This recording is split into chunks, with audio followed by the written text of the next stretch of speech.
Hello friends, welcome to Vaishali Jom kitchen.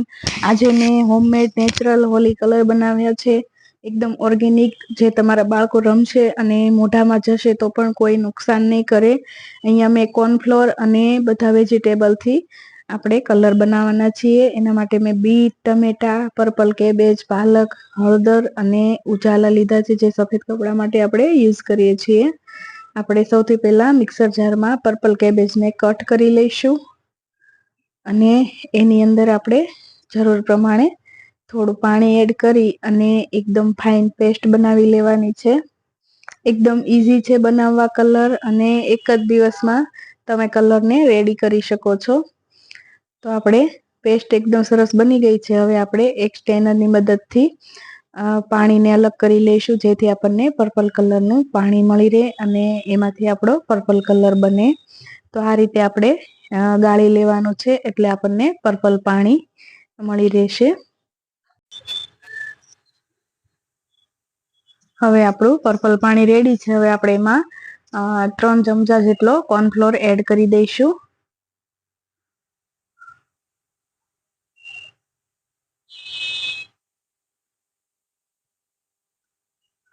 અને સરસ રીતે મિક્સ કરી દઈએ।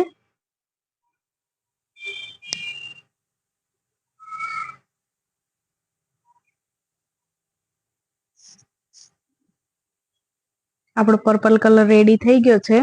હવે આપણે એક પ્લેટમાં એને ટ્રાન્સફર કરી લઈશું। આપણે પ્લેટમાં લઈશું તો આપણે ડાયરેક્ટ સનલાઇટમાં એને સુકવવાનો છે, તો જલ્દીથી સુકાઈ જાય, એટલા માટે આપણે પ્લેટમાં એને ટ્રાન્સફર કરી લઈશું। આપણો પર્પલ કલર રેડી થઈ ગયો છે। હવે આપણે નેક્સ્ટ કલર બનાવીશું। એના માટે આપણે પાલકને હાથેથી તોડી અને મિક્સર જારમાં એડ કરી દઈશું અને એમાં પણ આપણે થોડું પાણી એડ કરી અને સરસ એક પેસ્ટ બનાવી લઈશું। આપણું ગ્રીન કલરની પેસ્ટ પણ રેડી થઈ ગઈ છે। હવે આપણે એને સ્ટેનરની મદદથી સેમ એ જ રીતે ગાળી લેવાનું છે, એટલે આપણને ગ્રીન કલર પણ મળી રહેશે। આપણો ગ્રીન કલર રેડી છે। હવે આપણે એમાં 3 ચમચા કોર્નફ્લોર એડ કરી દઈશું અને સરસ રીતે મિક્સ કરી દઈશું। આપણો ગ્રીન કલર પણ સરસ રીતે રેડી થઈ ગયો છે। હવે આપણે એને પ્લેટમાં ટ્રાન્સફર કરી લઈએ। આપણો ગ્રીન કલર પણ રેડી થઈ ગયો છે। હવે આપણે પિંક કલર બનાવીશું। એના માટે આપણે બીટ લીધું છે અને એને પણ આપણે કટ કરી લઈશું।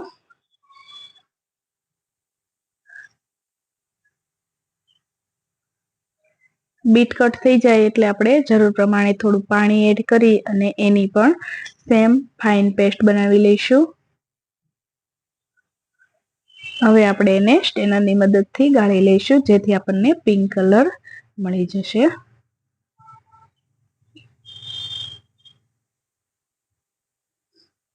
હવે આપણે એમાં 3 ચમચા જેટલો કોર્નફ્લોર એડ કરી દઈશું અને સરસ રીતે મિક્સ કરી લઈશું। આપણો પિંક કલર પણ રેડી છે। આપણે એને એક પ્લેટમાં ટ્રાન્સફર કરી લઈએ। હવે આપણે ટમેટાને કટ કરી લઈશું અને એનાથી આપણે એકદમ ટામેટા કલર બનાવીશું।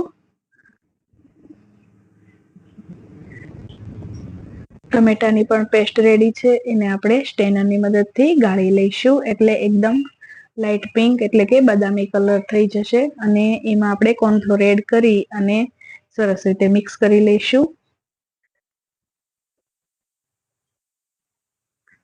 આપણો ટામેટા કલર પણ રેડી છે, એને પણ આપણે એક પ્લેટમાં ટ્રાન્સફર કરી લઈશું।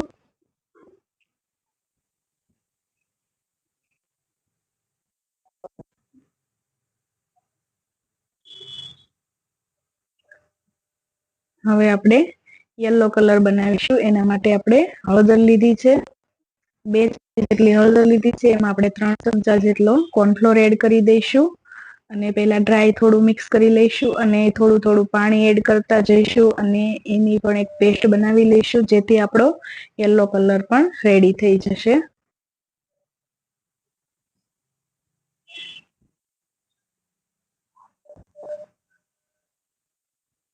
આપણો યલો કલર રેડી થઈ ગયો છે। હવે આપણે એને પણ એક પ્લેટમાં ટ્રાન્સફર કરી લઈએ. હવે આપણે જે ઉજાલા આવે, જે વ્હાઈટ કપડા માટે આપણે યુઝ કરીએ છીએ, એના થોડા ડ્રોપ્સ એડ કરી દઈશું. અને આમાં આપણે પાણી એડ કરી દઈશું. હવે આપણે એમાં પાણી એડ કરી દઈશું, જેથી આપણને બ્લુ કલર મળી જાય. હવે આપણે એમાં 3 ચમચા જેટલો કોર્નફ્લોર એડ કરી દઈશું અને કલરને બનાવી લઈએ સરસ રીતે મિક્સ કરીને.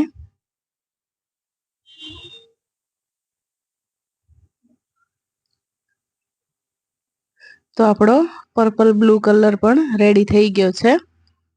એને પણ આપણે એક પ્લેટમાં ટ્રાન્સફર કરી લઈશું. આપણા 6 કલર બનીને રેડી થઈ ગયા છે. હવે આપણે એને ડાયરેક્ટ સનલાઇટમાં 1 દિવસ માટે રાખી દઈશું, જેથી તે એકદમ સરસ રીતે ડ્રાય થઈ જાય. અને આ રીતે થઈ જાય તો આપણે હવે એને મિક્સર જારમાં એકવાર ચર્ન કરી લેવાના છે, તો એ એકદમ સ્મૂથ પાવડર બની જશે.